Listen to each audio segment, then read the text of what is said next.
Clara had spent her life in service, quietly cleaning and caring for the sprawling mansion of Mrs. Eleanor Grant, a wealthy socialite known for her extravagant parties and sharp tongue.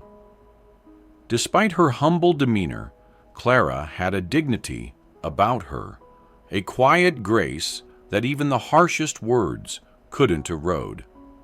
She worked tirelessly to provide for her teenage son Daniel after losing her husband in a tragic accident. Every corner she scrubbed and every chore she completed was a step closer to giving Daniel a better future. One crisp morning, as Clara dusted the grand chandelier, Mrs. Grant summoned her to the drawing room. Sitting on a velvet chair, draped in pearls and silk, Mrs. Grant handed Clara an embossed invitation. "I'm hosting my birthday celebration this weekend," she said with a smirk that didn't quite reach her eyes. "And you're invited. Make sure you wear something appropriate." Her tone was dripping with condescension, leaving Clara confused yet oddly hopeful. This was the first time in her years of service that she had been invited to any of Mrs. Grant's events. Could it be a gesture of kindness? Clara pondered this as she saved every penny she could to buy a simple but elegant dress. She wanted to fit in, not embarrass herself or Daniel, who encouraged her with a wide smile. "You deserve this, Mom," he said. "You've worked so hard." Maybe she's finally recognizing that. But as Clara prepared for the party, a gnawing sense of unease lingered in her heart. The evening of Mrs. Grant's birthday celebration arrived, coinciding with Christmas Eve. Snow blanketed the grounds of the mansion, and festive lights adorned every corner, casting a warm glow over the opulent estate. Inside, the grand hall was transformed into a winter wonderland, with towering Christmas trees, crystal ornaments, and an orchestra playing soft holiday tunes. The air smelled of cinnamon and pine and expensive perfumes.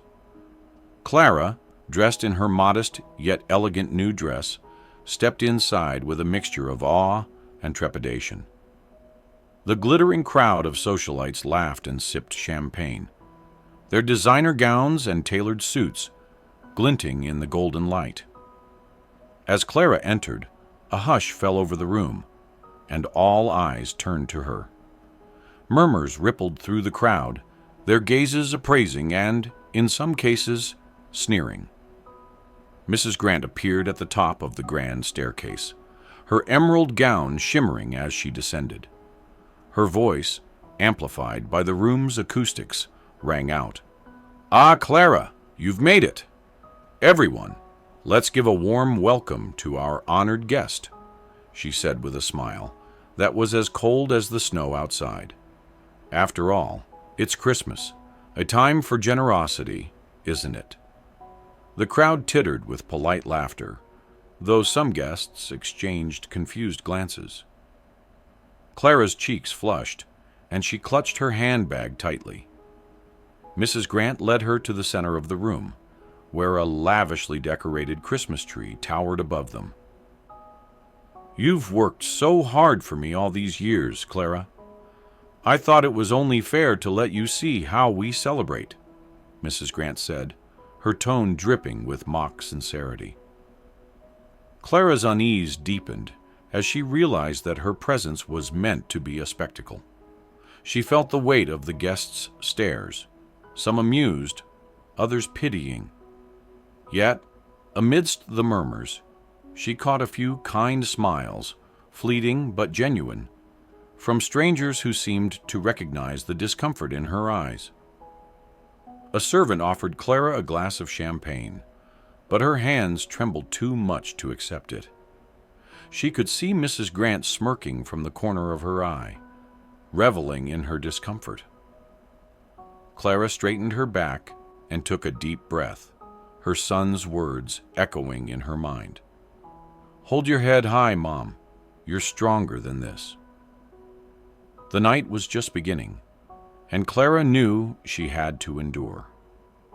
But as the orchestra played a soft rendition of Silent Night, she couldn't shake the feeling that this Christmas Eve would bring an unexpected turn of events, one that no one in the room could foresee. As the evening progressed, Mrs. Grant called for the attention of her guests. Standing under the grand chandelier, she held a crystal glass of champagne and flashed a smile that sent a shiver down Clara's spine. "Ladies and gentlemen," Mrs. Grant began, her voice cutting through the chatter. "Christmas is a time for reflection, isn't it? And what better way to reflect than by recognizing those who have supported us?" Her gaze turned to Clara, and Clara felt her stomach knot. Mrs. Grant gestured dramatically. "Clara here has been my maid for over a decade. She has cleaned every corner of my home, tended to my needs, and worked tirelessly. Isn't that right, Clara?" Clara forced a nod, the heat rising in her cheeks. The room was silent, save for the crackling of the fireplace. "And so, I thought, why not give her a moment in the spotlight?" Mrs. Grant continued, her voice syrupy sweet. "After all, it's Christmas. Let's hear it for Clara." A smattering of applause followed, hesitant and awkward. Clara's humiliation was palpable. But before Mrs. Grant could say more, a voice rang out from the back of the room. "Mrs. Grant, I'd like to say something." The crowd turned as Mr. Hartwell, a respected philanthropist and friend of the Grant family, stepped forward. His piercing gaze swept the room before settling on Clara. "I've had the privilege of knowing Clara outside these walls," he said, his deep voice commanding attention. "Did you all know she spends her Sundays volunteering at the local shelter?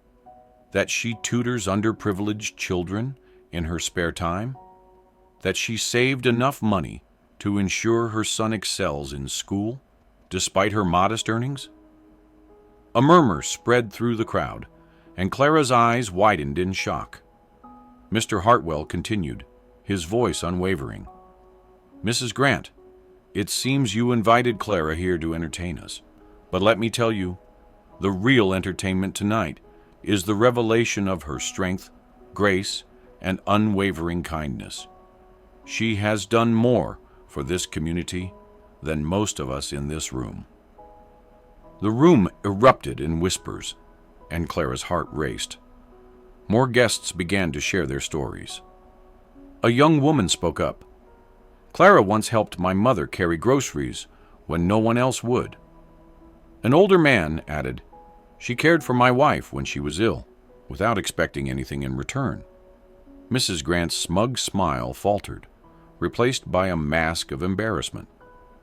Clara stood frozen, her emotions swirling as the narrative of the evening shifted entirely. For the first time, she felt seen, not as a servant, but as the remarkable woman she truly was. The murmurs in the grand hall grew into a hum of admiration and applause, not for Mrs. Grant's orchestrated party, but for Clara's quiet heroism. Clara, still overwhelmed, blinked back tears as Mr. Hartwell stepped closer, taking her hand. "Clara," he said warmly, "you embody the true spirit of Christmas: selflessness, perseverance, and love." His words resonated, and for the first time that evening, Clara felt a sense of belonging among the glittering crowd. As more guests came forward to share their gratitude and admiration for Clara, Mrs. Grant's carefully constructed image began to crumble. Her attempt to belittle Clara had backfired spectacularly, leaving her isolated amid a room full of people who now looked at her with thinly veiled disdain. A middle-aged woman in a crimson gown approached Clara and said, "If you ever need a new position, my family would be honored to have someone like you." Similar offers and words of encouragement poured in, each one reinforcing Clara's worth. But it wasn't the job offers or the applause that stayed with Clara. It was the realization that her quiet acts of kindness had not gone unnoticed.